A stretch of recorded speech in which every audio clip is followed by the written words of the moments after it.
Hello and welcome to Live from Nowhere, your podcast for all things Marvel and beyond. I'm your host, Brandon. I'm Joe, and today we're going to be talking about the state of Marvel. So, we're going to get in a little bit about the Infinity Saga and what made it so great. We're going to then talk about kind of the current state of this multiverse saga and then go into our hopes for the future. So, yeah, like Joe said, we're going to kind of start with, just kind of where Marvel came from, uh, which is basically the Infinity Saga. So, starting with Iron Man, I guess we can just kind of talk about, like, so what did the Infinity Saga mean to us? Uh, Personally, I grew up with it. I saw Iron Man in theaters in 2008. I thought it was amazing. And even before Endgame came out, I saw the Avengers movie as like the first like Endgame, like, oh, they've been building up these heroes and then they're gonna bring them all together for to fight one big battle, and I just thought that was amazing. We the castings I thought were perfect. I thought they were absolutely spot on for everyone.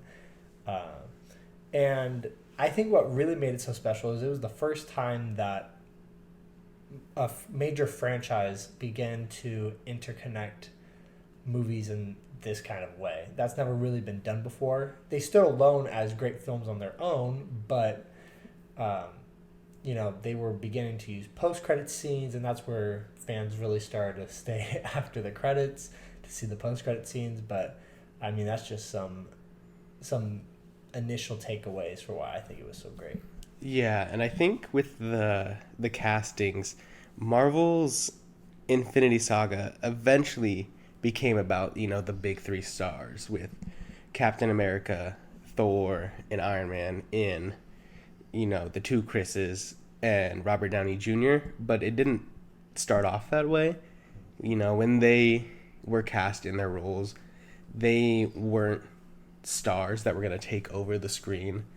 It was really people that would be maybe a little well known, but really not the most well known people, where they could really take over the character. And even outside of the movies, if you saw Robert Downey Jr., especially now, you don't think, oh my God, that's Robert Downey Jr., but it's, oh, that's Iron Man. Yeah. And I think that's part of why the magic and mystique of Marvel works so well is because when they were, casting these people to play these roles, they did it in a way that allowed audiences to connect to the the actors and the characters so deeply. And I think that's something that people really, really liked. Yeah, and not to bring DC into it and just lash at them, but something that I always felt Marvel did better than DC was this build up. You had a couple Iron Man films under the belt. You had a couple Captain America films under the belt. You had some Thor, and you brought in other characters that were, I guess, they couldn't really make a solo film like Hulk, but people kind of already knew about him. When the Avengers first came out, you kind of already had a sense of who these characters were and had some emotional connection to them. And it, outside of the original six, I think they nailed every single casting and every person killed their role. I mean, you have Benedict Cumberbatch as Doctor Strange, you have Chadwick Boseman as Black Panther. I think those are just some notable ones about just they completely knocked out the casting, and then I mean we'll get more into it, but they had very little flops throughout the initial phases. They had a few in there, but I think most of the villains were very good as like for that individual film. But there was still some big bad like lurking in the background. Mm-hmm. And I think, not to keep harping on the casting, but I remember Yeah. when, like, Benedict Cumberbatch, I think he was maybe one of the more well known people within the Infinity Saga to be cast. And I remember thinking that, like, I knew him as, like, a Shakespeare actor Mm-hmm. when he was cast, and I was honestly a little like doubtful about how he could play a superhero, but I think he allowed himself to really go deep into that role. And now Benedict Cumberbatch, I would say, is most well known for Doctor Strange. He's done a lot, so it's hard to say that. Maybe some people love The Grinch, but I think even the big name actors, Marvel was allowed them to really buy into the role, and so overall, I just think they helped with kind of the aura of those characters. But I think another big thing that the Infinity Saga did really well was just their script writing and having cohesive script writing even across different kind of genres. I mean, it's the same superhero genre, but I think they allowed directors to kind of do their own thing where it kind of felt like we were switching genres a little bit because it was really that we had like Guardians where it was really fun. But then we also have like Thor: The Dark World, which isn't the most well received, but it also is still, you know, it feels very grounded. And then you have Thor: Ragnarok, which kind of goes into the most outlandish fun. Winter Soldier kind of. Yeah. So I think there was a lot of different genres within this singular genre, but they still felt cohesive in what they were doing, which I think was really good for the entirety of both the audience but world building. Yeah. So, like we said, great individual films on their own. Like anyone could just go watch them, have a good time. But for those that were keeping tabs, you're starting to see characters popping up in other films, and Marvel kind of had to be cognizant of this. Where are these timelines getting fed into? And it felt like from the onset of Iron Man, they had an initial plan of where they wanted to go. I mean, I believe it was the Avengers that you first saw Thanos in like a couple seconds of it, but you knew kind of what was coming kind of in the background. And then it just built on over time. But I think what really makes the Infinity Saga special is those last two movies, is Infinity War and Endgame, and the build up into it. And I'll get around to that, but I think there was like moments along the way that were truly incredible. I mean, a lot of people Age of Ultron is probably the weakest one of the four, which doesn't say much because the other three are just like monster movies. But Age of Ultron I love because they built so much time. They took so much time building these characters up, and then Age of Ultron was really about tearing them apart again and getting at who they are. He was really playing mind games and getting into everyone's head. I mean, part of that was Scarlet Witch as well, but he was really trying to make the Avengers self-destruct in a way, and we can also see that in Civil War, times when their team is really tested, and ultimately I think made them stronger then. But yeah, then going into Infinity War Endgame, I mean, what did you think? How that was that? Yeah, so I can't remember which one it was. It was either Infinity War or Endgame that I couldn't see opening night. And I think it was Endgame. I couldn't see opening night. And I remember, so the reason I couldn't see it is because of every 15 minutes. I was in every 15 minutes, which they lock you in a hotel room that night. So it was on a Thursday, and they had locked me in a hotel room, and I just didn't do the timelines when I agreed to do it.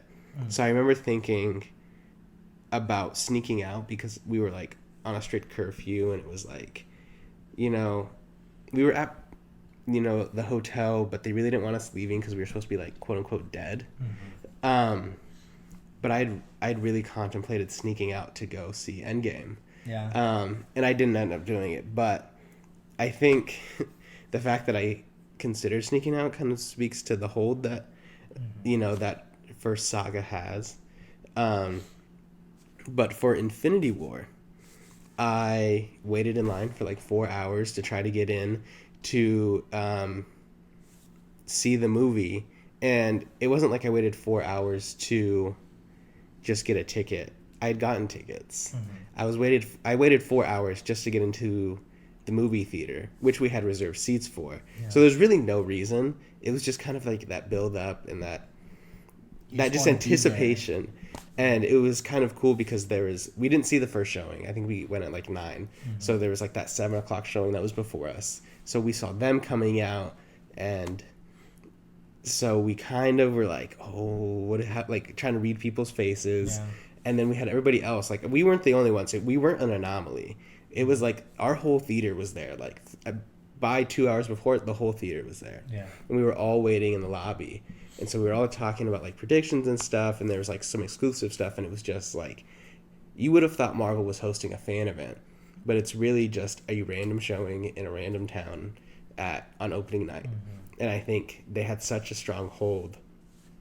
And there's been a lot of discussion about like movie theaters dying and the box office dying because a lot of movies aren't doing as well as projected. But I think part of it is also that we got so used to how big Marvel movies were that we didn't realize that Marvel was just constantly like doing the unthinkable with their box office numbers. Yeah. And I think it's because of how strong that build up was and how much everybody loves the Avengers and loved that team and loved everything that they had built. And I mean, even in the theater, both Infinity War and Endgame, I made up for missing Endgame, and I think I saw it two or three times. I saw it 2 times opening night, and I saw it a third time. I went home and slept, and then I woke up, went back to the theater, and saw it a third time. And there was points where I didn't actually care about the movie anymore when I knew things were coming up. Like when I knew Captain America was getting Thor's hammer, I started watching the audience instead of watching the movie because I knew what was happening. Yeah. And I think that's part of it, is like part of the fun of Marvel movies is going on opening night and having those crowd reactions. No Way Home, huge crowd reaction. Yeah. It's the crowd reactions plus the actual movie which makes the Marvel experience, I think. Yeah, and so my Infinity War, I also had an Infinity War story. My wife and friends and we were at Zion at the time, but I knew Infinity War was coming out, and my friend was also a big Marvel nerd with me, and so we were just throwing out theories the whole trip, and it was going to come out, and it was going to be a pretty long drive to get back home. So we ended up stopping in Vegas because I told my wife, we have to see it. We have to stop. I cannot risk a spoiler on this. Yeah. So we ended up stopping in Vegas and watching it. And one of my my wife's friend never saw any of the movies. And I'm like, what are you doing here? But that movie was just truly an experience. Kind of the opposite of Endgame, where everyone was cheering and on their feet. This was more like, I'd never heard a theater so silent before. Mm-hmm. It was like paralyzing to watch on screen, and to kind of just get into Infinity War a little bit on why I thought it was so amazing. I always thought the Avengers would take on battles. And then if it ended up getting too much, you had the 2 strongest Avengers, Thor and Hulk. And you can tell throughout many movies, they didn't really want to use the Hulk unless they had to. Most because before Natasha, they didn't really have a way to just, okay, we're done fighting. You can go back to Bruce now, But seeing them completely wiped out in the beginning of Infinity War, I was just like, grabbed from that very first scene with them in the Asgardian ship. It was Hulk's my favorite character. I like I said, I was truly paralyzed to see Hulk just like completely obliterated by Thanos early on, and I'm just like, what are we gonna do in this movie? It was amazing. I loved the pacing of it. I loved how it integrated so many characters. I felt that was the hardest part, and they pulled it off. you have the Guardians over here, you have Wakanda over here, you have the Avengers like split up, and how are you gonna pull them different places? You have Wanda and Vision somewhere else, and splitting those storylines, I think it was very well done, and um, really what made Infinity War so great was I didn't feel like they could beat Thanos. Like it's like okay, you guys just keep throwing whatever you got, but he just keeps getting more and more stones, and more of you guys just keep getting knocked out. So Yeah. I think, too, something Infinity War did that changed the genre was the fact that they let the Avengers lose. yeah, When I go back to why I think, it's in my letterbox top 4. And the reason I keep it there time and time again when I'm like, okay, I need to add a new one because I love this movie. Which one do I take out? But Infinity War did something that no other movie in the genre had ever done in letting their heroes lose. And I think that's why I love it so much, is because it's just so different. I think, after so many movies, you kind of know, okay, no matter what, the main superhero is going to live. Mm-hmm. If it's titled after you, you're probably going to make it out of this movie, okay? Yeah. So the stakes don't feel as high. But Infinity War and Endgame, once people started dying, you were like, oh, like, who else is going to die? Mm-hmm. The stakes were always like, oh, these people are going to die. I remember seeing, when I saw Iron Man get stabbed by Thanos, I was like, this guy's cooked. There was a collective gasp. That was the closest I got in that movie to, like, crying. I was like, almost 100% sure that this is the moment that Iron Man dies. And before that, there was all the rumors and stuff about, like, somebody in the big 3 is going to die. So, I don't know if I would have been so reactive to it if I hadn't heard those rumors, because I was always looking out for, like, which of the big 3 is going to die. No. But, like, I think in any other movie, if Iron Man gets stabbed in Iron Man 2, like that, even if it was by Thanos, I would be like, okay, he's gonna live. This is Iron Man 2, But if it weren't Endgame, it was the culmination of so much that it was like, if their stories end here, it's a full story. They can really end them here. Yeah, it'll be a little disappointing, but it'll be a full story. Yeah. So I think they really changed the genre in that sense, and I think that was just such a powerful moment, and I think everyone reacted to that and felt the gravity of it. I mean, I have a coworker who has a son, and his favorite superhero is Spider-Man. Mm-hmm. And they went to one of the early showings of Infinity War, and he was telling me a story about how his son, he had to carry him out of the theater, and his son was sobbing because of, Mr. Stark, I don't feel so good. And, everyone from, that age, I was a teenager at the time, to my age, adults that I went with, like my older cousins in their 30s, everybody felt kind of the same gravity and weight, which probably made, everybody leaving the theater, especially if you're seeing a kid dressed as Spider-Man, walking out of, or being carried out of the theater crying. I would be like, what just happened in this theater if I hadn't gone in yet? Yeah. So that kind of set up, so that's kind of our thoughts on Infinity War, but then there's even the real penultimate, movie of Endgame, which was really it was going to be the big finish. It was half of the entire universe is dead. Mm-hmm. What is going to happen now? Thanos won. What does Endgame do to fix it all? And I remember even before Endgame came out, the trailers were like movies coming out. It was like they would trailer just dropped, and you have people throwing out reactions and breakdowns, and the trailer was a whole experience on its own. And even when we left Infinity War, I was like, oh, I gotta wait a whole nother year just to see what happens. But Endgame did something that, if it wasn't for Endgame, I don't think the MCU would be viewed as well as it is now, or as glorified, because Endgame really took everything that came before it and put it into one movie. Yeah. I personally don't like Endgame as much as Infinity War, but it's like not like I hate Endgame.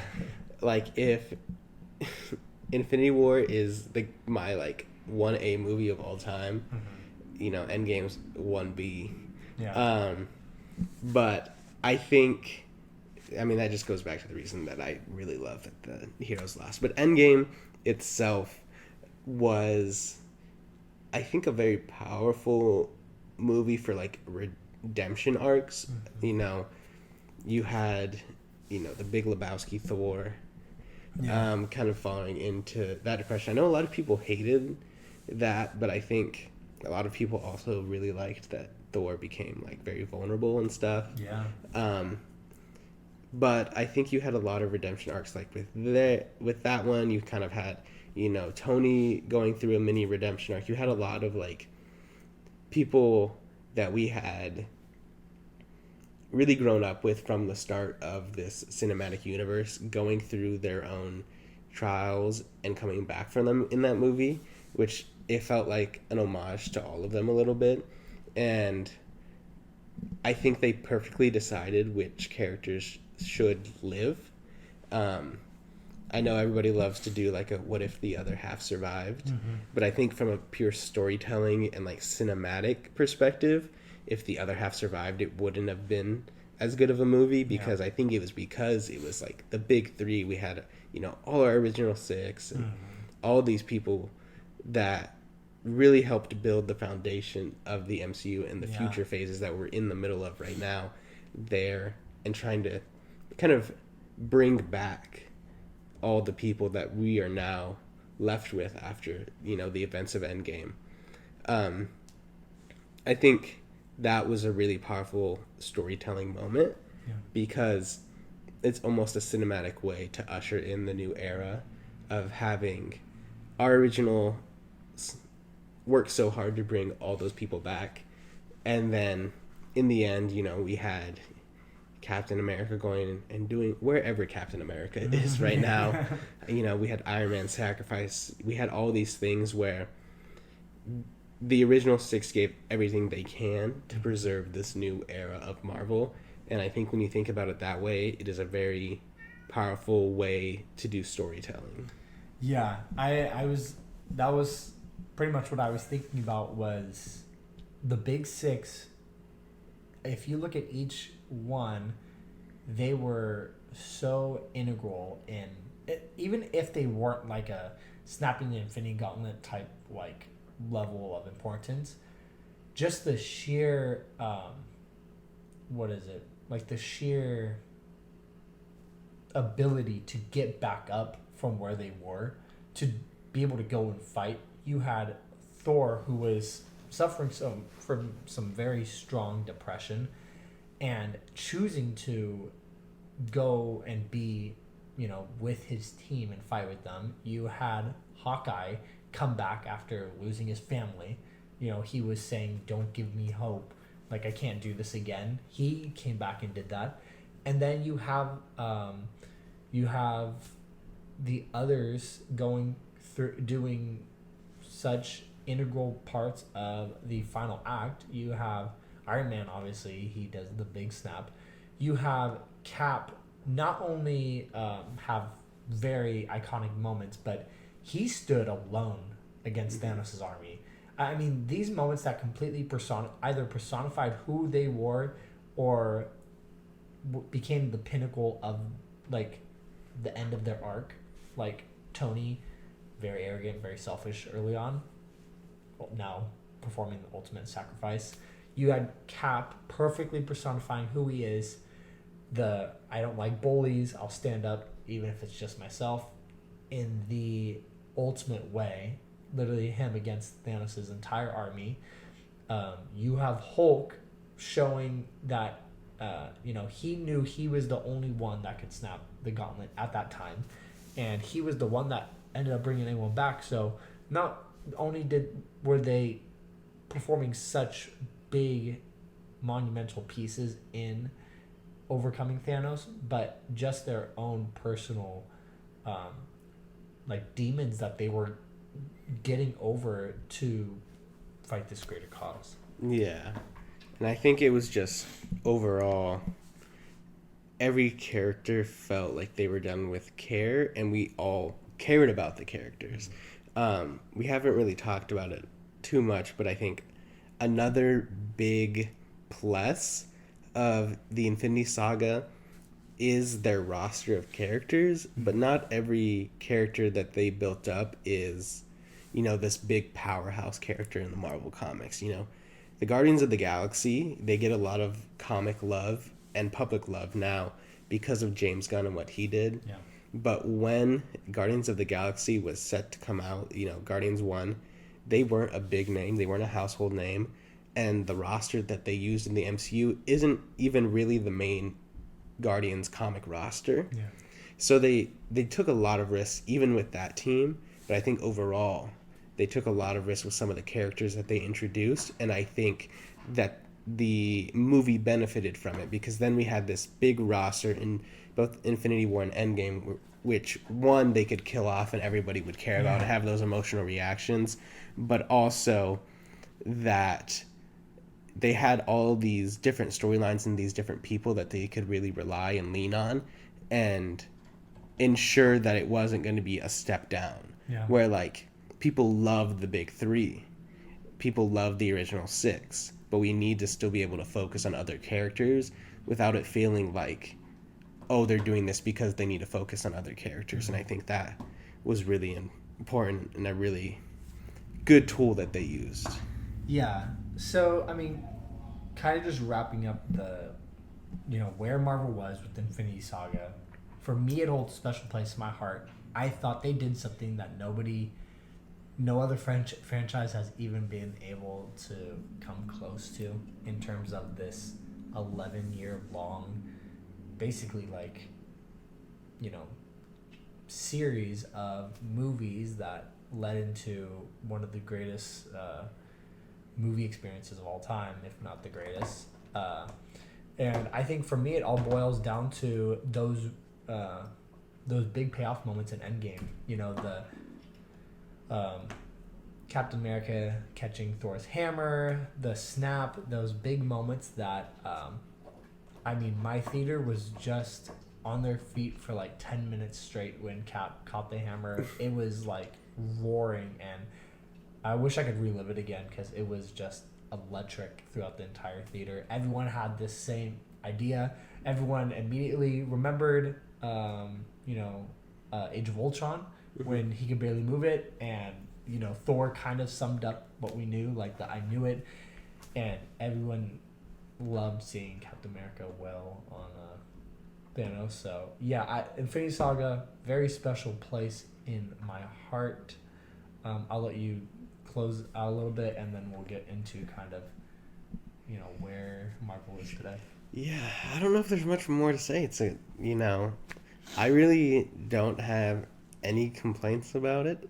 I look upon it very fondly. I think even the ones that aren't well received, Yeah. Not everything's going to be a blockbuster hit, but I don't think anything's necessarily bad. But yeah, let's talk a little bit about where Marvel is now. We've sung their praise for a while. Yeah. I think I think we should start first with thinking about the new era of Marvel that I think has been defined by their TV shows a little bit. I think TV has been really the focus of this multiverse saga. So, yeah, the first TV show that I remember was WandaVision. That was when COVID was, everyone was very knee-deep in COVID. Everyone was staying home, streaming was starting to kick off, and Marvel was starting to delve into TV shows. And I remember we were watching WandaVision, and I thought, this is so weird. Like, what is going on with these decades things? Last time we saw Wanda, she was about to kill Thanos during Endgame, and then that was it. And now suddenly we're in an I Love Lucy sitcom. So I remember watching those episodes, and it was like I was so pulled in. I was like, what is going on? There's all these like there's like this mysterious beekeeper, and Wanda keeps seeing these like weird visions while simultaneously having this fun with these sitcom type episodes.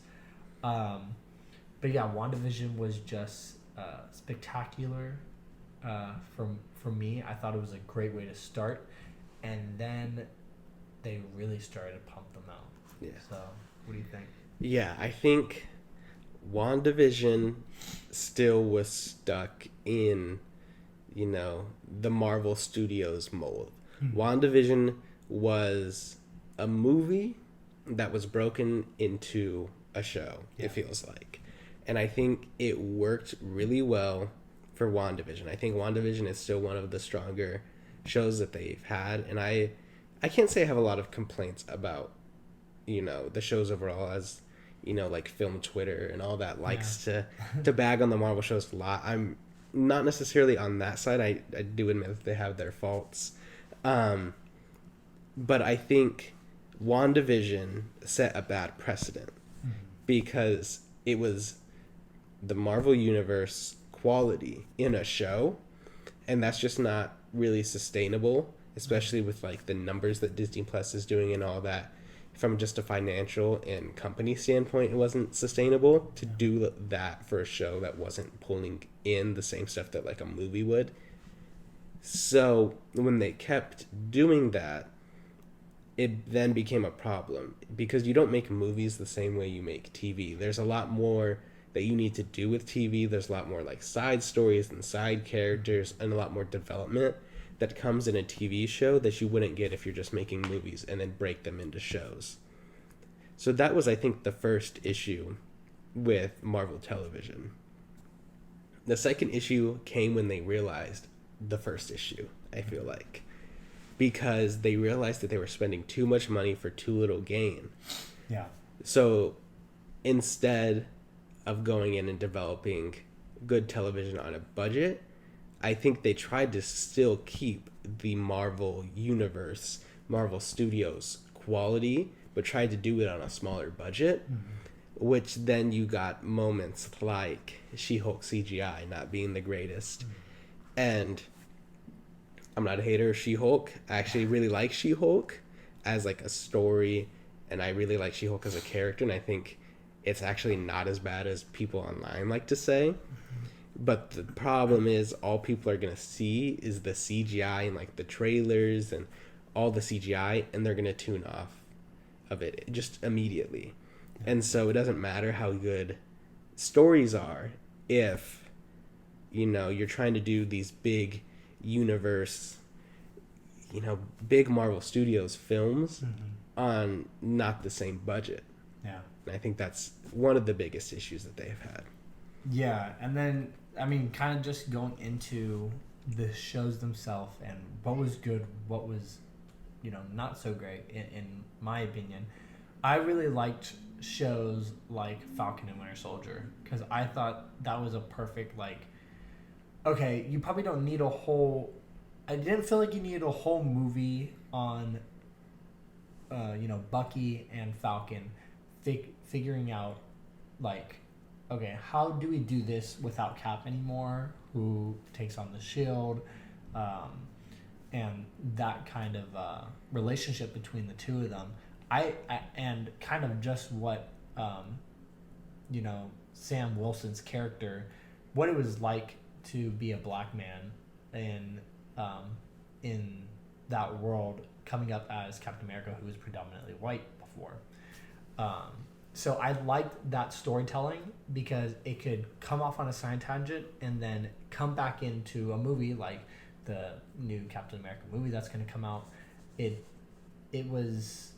was enough weight to it to care, but not some Thanos level event. You don't need that in a TV show. You had other great ones. You had Moon Knight. Still waiting for him to come back around somewhere, but I thought that show was fantastic. I really liked Miss Marvel. Thought that was an amazing show.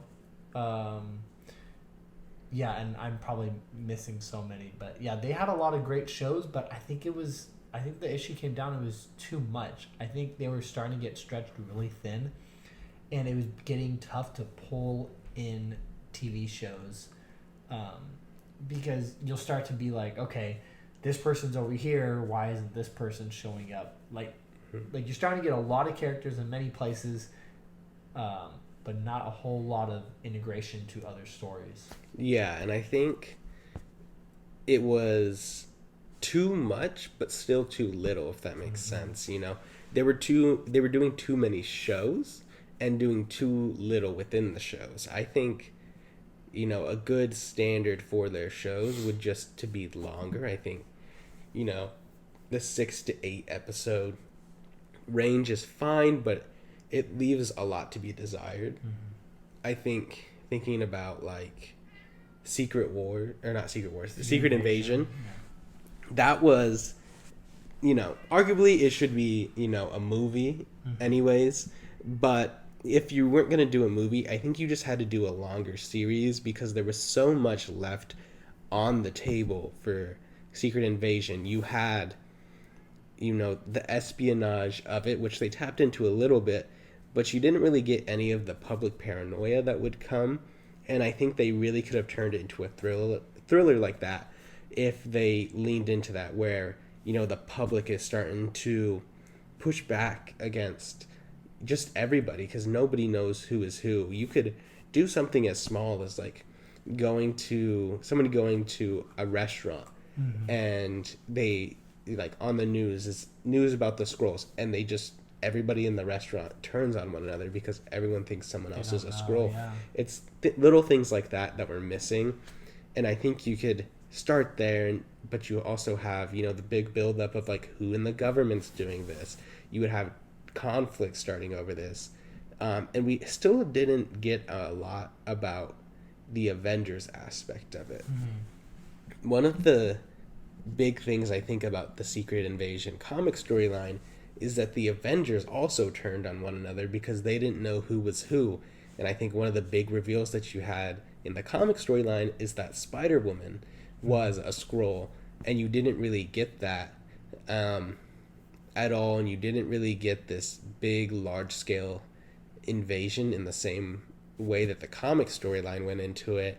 And I think we were just missing that aspect of like just almost horror. I think Secret Invasion, when you think about it, it is thriller, but there's also a horror aspect to it of like anybody at any time could have been taken and turned into a Skrull.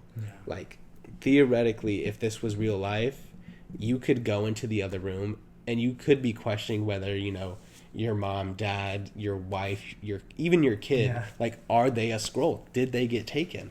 And I think there is something really scary about that they could have tapped into, but they didn't, and I think it's just because they limited themselves too much with the length of the seasons that they chose. Yeah, and there's a bunch of other shows. We can talk for days about the other shows, but I think Secret Invasion was a perfect, like, okay, Marvel, you guys got to figure out what you guys are doing, because you guys had this movie on a silver platter. It could have very well been Winter Soldier, but even better. What you talked about, it would have been absolutely terrifying. I would have just loved a whole show about the ramifications about who do you trust, how do you figure out if that person is the real person.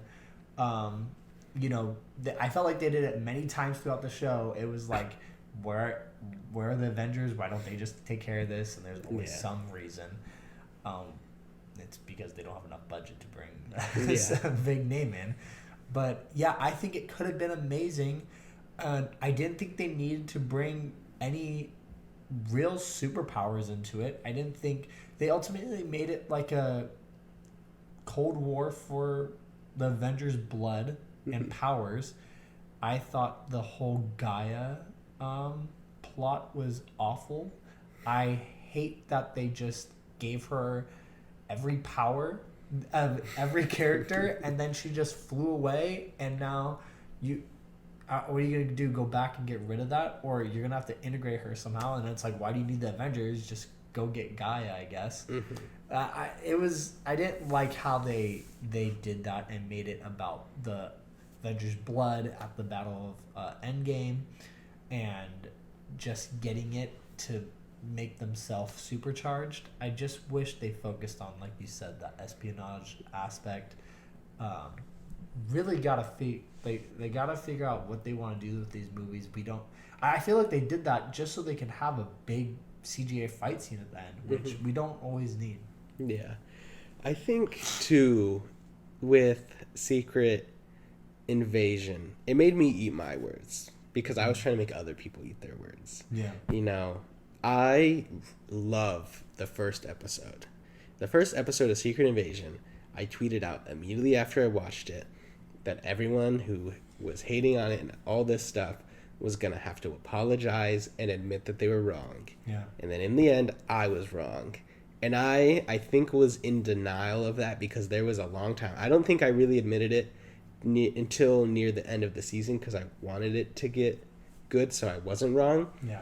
But they, time and time again with these shows, they have shown, even with the ones that are like fully good, you know, you obviously, they have the ability to make good shows. But even in the ones that are quote unquote bad, like Secret Invasion, they had moments where it's like, you guys know how to do this. You know, the first episode of Secret Invasion was really good. And I think it just always boils down to the problems that we've talked about already, is that they don't have the same budget. They're trying to pump these out so fast. And we had the story about She-Hulk, that their CGI team got taken off of She-Hulk and taken over to Wakanda Forever. So you don't have the personnel when you're trying to pump them out these, just so quickly. And I think the storytelling was kind of lacking cohesion a little bit, in terms of some of them wanted to connect like overtly, like everything had to connect to the wider MCU. But the problem with that is like, then you're like, okay, well, we can't bring in the Avengers because we don't have the money. Yeah. So I think they didn't know if they wanted these shows to be able to stand alone for the off chance that they do flop, that they can just write them off. Exactly. And it's like, okay, this was on Disney Plus. Maybe not a lot of people saw it. Get out of here. Yeah. Or did they want them to connect so well that no matter what, they were going to connect to the MCU? And I don't think they ever made a final decision on that, which made it a little wonky for the audience because it was like, I don't really know where this fits in. Yeah.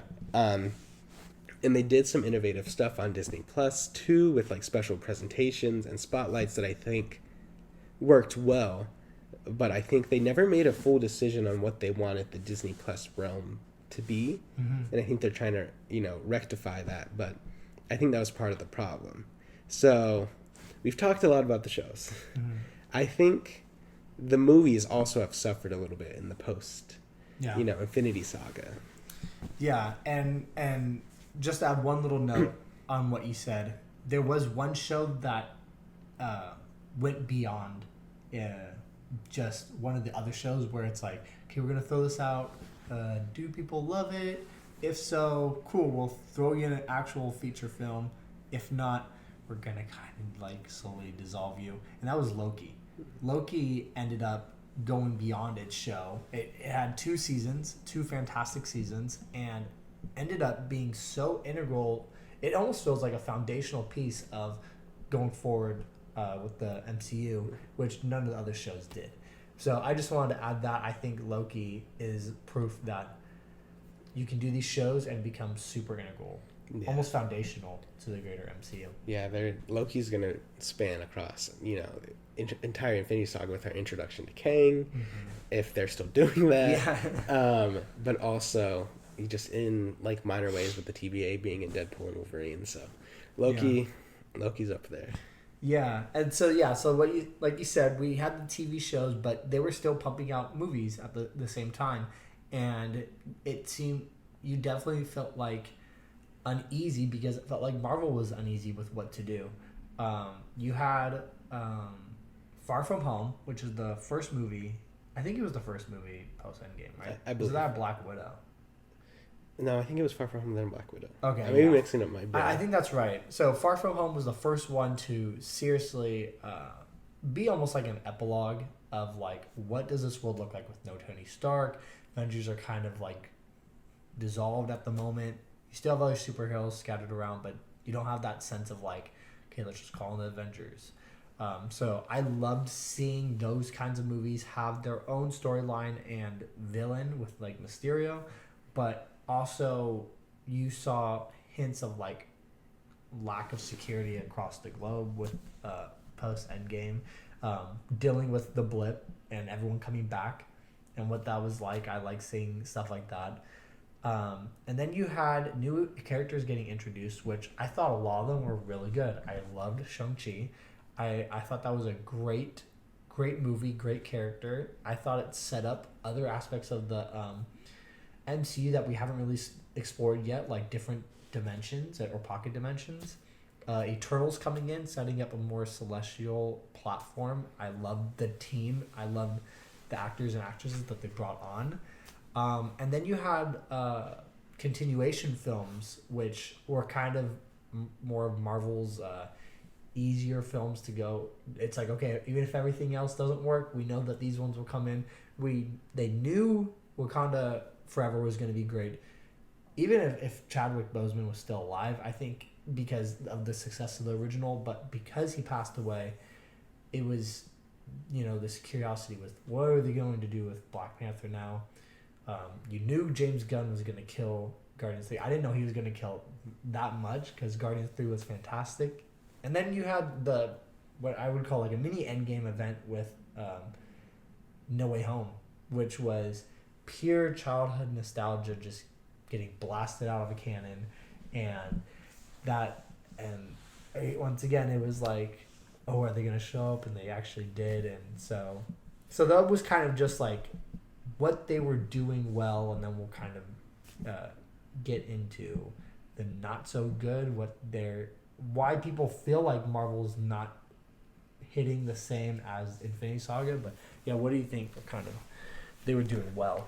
I think a lot of the introductions to new characters were done well, even if the audience themselves aren't latching on to them. Mm-hmm. I think that, like Shang-Chi, his story for being, his origin is so well done. Mm-hmm. And part of it is that it's so beautifully done. Like the scene where Wenwu, I'm blanking on some names, but yeah. Wenwu meets Shang-Chi's mother. Mm-hmm. I'm forgetting her name. Yeah. But that scene where they fight, and it's just so poetic and so beautiful. Yeah. And I think they did really well with that. And I think a lot of the stories that they told were done in a very beautiful way. I think there's a lot of cinematography, I think, in this era. Yeah. I think Eternals had great cinematography. Shang-Chi had great cinematography. And I think that's something that Marvel wasn't really, lacking cinematography. I don't think in the Infinity Saga lost much and were, thinking, oh, I wish they had better cinematography. But I think this Infinity Saga has such great cinematography, and it's really cool to see that evolution. But at the same time, I think there is a lack of continuity in this saga that people are really missing. And I think there's a plethora of reasons. I don't think there's actually a downfall of continuity in the same sense, but I think people don't know what is being built up to. And so they're really confused about where this is going. And I think Marvel was still a little confused until the Kang Dynasty got announced. But I think now they're confused again just because of circumstances outside of their control. But, why has nobody acknowledged that there is a dead Celestial in the middle of the ocean? Yeah. There's been minor hints towards it.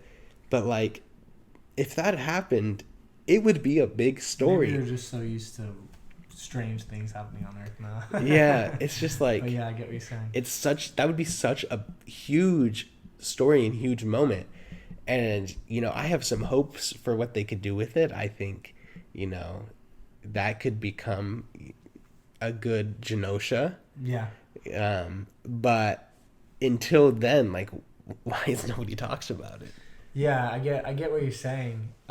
They have to start pulling in things, and like we were talking about, they were producing so much, it could be hard to tie everything in, and maybe they even forget at times. Um, but really, what I think Marvel is struggling with can come down to a few things. One thing that I think should be addressed is I don't think it's all Marvel. I think a lot of it has to do with the fans. Like, um, I don't want to speak for all fans, but I think a lot of people have to like. I think there's a people want to hold on to like the old Avengers so much, and it's harder to embrace this new era because you love them so much. It's like, oh, you're not Iron Man. Like, I don't really want to get attached to you, sort of a thing. It's the kind of like what happened with WandaVision. Everyone thought Mephisto was gonna show up, but that wasn't Marvel's fault. That was people just theorizing, and when it didn't happen, they were upset. So again, not Marvel's fault. People, we can't have every single Avenger make a cameo in every single movie and take away from like the main storyline. Like, we don't need cameos all the time, and this is something, I feel like I've succumbed to at times too. We don't need and we don't need every post credit scene to be setting up the next big thing. It doesn't have to be huge. And then what's going we have to be cognizant of how long the Infinity Saga took. And it is getting muddy now because Kang was getting set up to be the next big bad. And outside of the incidents, I thought Jonathan Majors was an amazing Kang. I'm like, this guy has so much gravity to the character. I think he can 100% be the next Thanos. Obviously, that is now in the grave. So now do we recast? It's not like we can do with Terrence Howard. It's kind of like a bigger character. Or are you guys gonna kind of just do something quick with Kang, and then move on to a Doctor Doom or Galactus or something? Yeah, and I think part of the audience expectations comes from the greatness of the Infinity Saga, and I think it is the negative side effect of such greatness that the stakes were so high. And like we were saying earlier, when we loved that the heroes could lose, but now we're back to that first part of phase one where we kind of know that the heroes aren't going to lose because we're not in another one of the Infinity War Endgame type movies. And so I think the stakes feel significantly lower, but it's almost like Pandora's box, where we opened up the fact that we have such high stakes, and now we can't really go back, but we're trying to force it all back into that box. And I think one of the things too is, even when Marvel tried to do something like Infinity War Endgame, I think going back to Secret Invasion was a little bit like that when they killed Maria Hill, but the difference is there was no payoff. For Iron Man snapping and dying, the payoff was saving the world. The payoff was his character development. Yeah. The payoff for Maria Hill getting killed was, there's a video to frame Nick Fury. Yeah.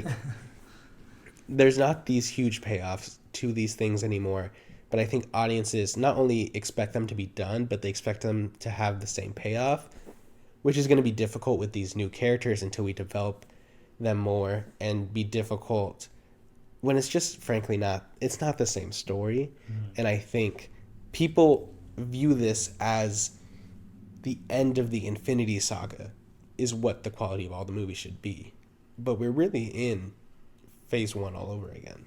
Yeah, and we'll kind of wrap up where Marvel's currently at and kind of talk about where they're gonna go. But I think you hit on a lot of great points. I think Marvel has to.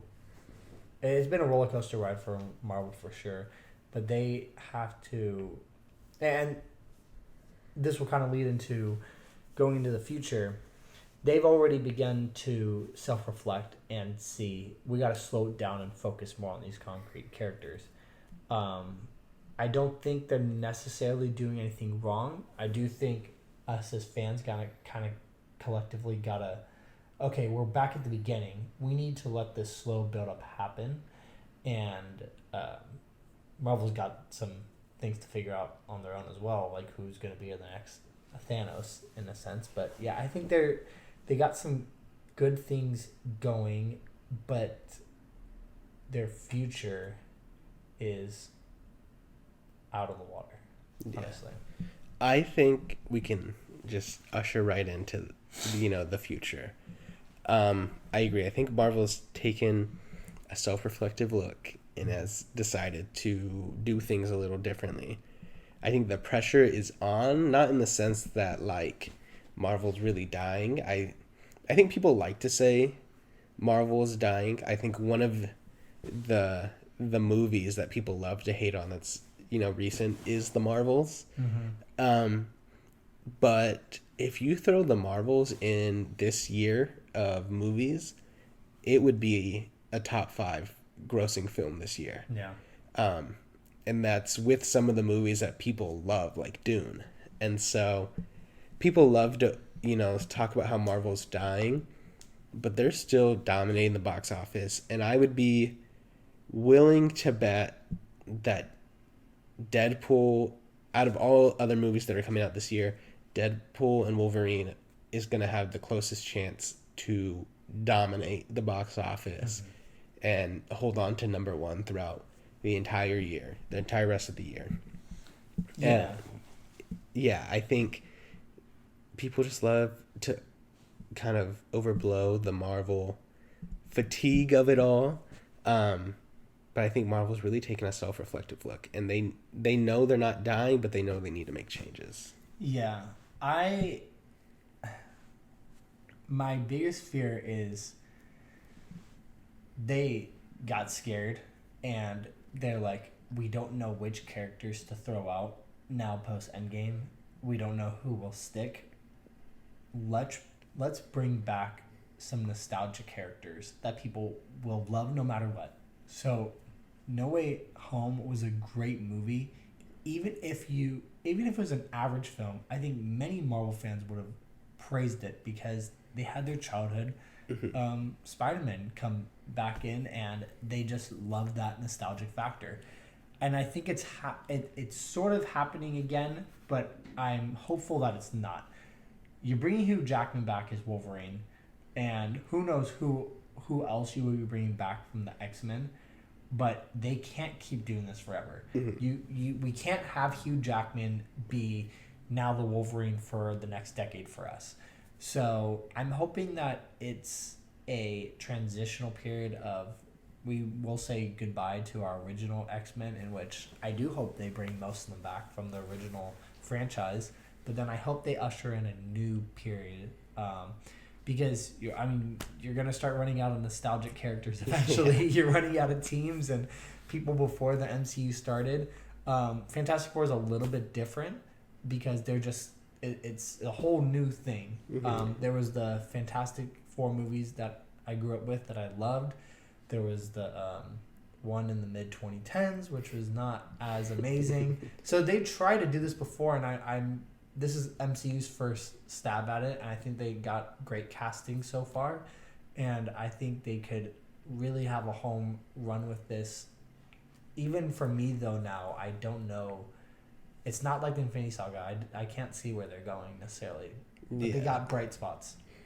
I think the multiverse saga is coming to an end, and I think it's gonna end a lot sooner than the Infinity Saga. They went a lot quicker this time, and I hope and I think this is going to be the case that's where the nostalgia kind of movies are going to end.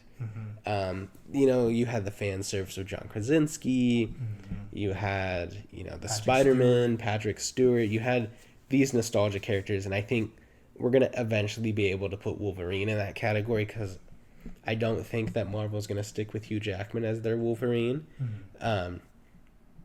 I think this is just going to be a case where he's in there with Deadpool for a little bit, and eventually he'll go back to his own universe. Because I don't think he's the Fox Wolverine either. And just from trailers, It's a fun theory. I do think that he is a different Wolverine from a different universe, and I think they've been kind of baiting us into thinking he's the Fox Wolverine. But I don't think the only reason I say I don't think he's going to be the Fox Wolverine is because I don't think that Kevin Feige wants to touch Logan. Yeah, Logan is such a good send off that I don't think they want to deal with that universe. But I think once this saga ends, however they end up ending it, I think they're eventually going to just recast Kang and stick with their original plan. And Secret Wars will come and go, and this nostalgia's over. And I think the new era is going to be defined by families. I think we're going to have X-Men as a family. We're going to have the Fantastic Four as a family. We're going to have the Avengers as a family, the Young Avengers as a family. And I think they'll give it a fancier name than the Family Saga. But I think when we think about this next saga that they're going into with maybe Galactus or whatever, it's going to be about family. And I think with that, Marvel's going to be able to rectify where they've kind of gone amiss, because a lot of the original phases were also about families and building up those teams. Yeah.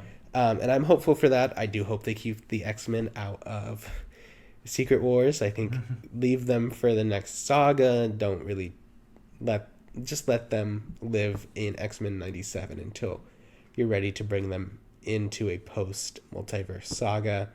And I think it'll be fine. Yeah. So you hit on a lot of great things. I will say that the one thing I think I want to say the most is I do not envy Marvel right now at all. Mostly because you have an impossible task of, do you recast? Because you bring in so much nostalgic teams. Do you recast and just go a whole different direction and risk, oh, that's not Hugh Jackman, that would be my Wolverine, I'm not on board with this? Or do you bring him back, but your time is short? He can't do this forever. Like I said, I wish Hugh Jackman could be Wolverine forever. Trust me, I really do. Oh, and by the way, if Marvel decides to name the next saga the Family Saga, we better be getting some kind of money for the podcast. But I do like that aspect of where you're going with these various teams.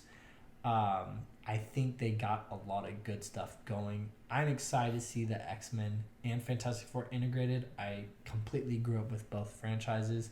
I hope they bring back a lot of similar characters, but yeah, I don't know how you have to figure out how much you want to hold on to the past and build for the future. Yeah, I think they're going to be stuck with being compared to Fox's X-Men or the old Fantastic Four no matter what they do, because either you bring the characters back and they're going to compare them to what was happening before, which is exactly what's happening with Daredevil and Netflix, or you recast and they're going to be talked about as the old characters, which that's already been done. People were comparing Tom Holland to the other Spider-Man. So I think it's inevitable, and I think wiping the slate clean and just starting over is the best course of action. Yeah. And I think Marvel will know what they're doing, and they've already started to rectify some of the issues, so I do trust them. I think getting rid of Spotlight and getting rid of special presentations, as much as I have loved the special presentations, simplifying it is good. You have Marvel Studios for the movies, Marvel Television for TV, and Marvel Animation, which I think is their strongest aspect right now.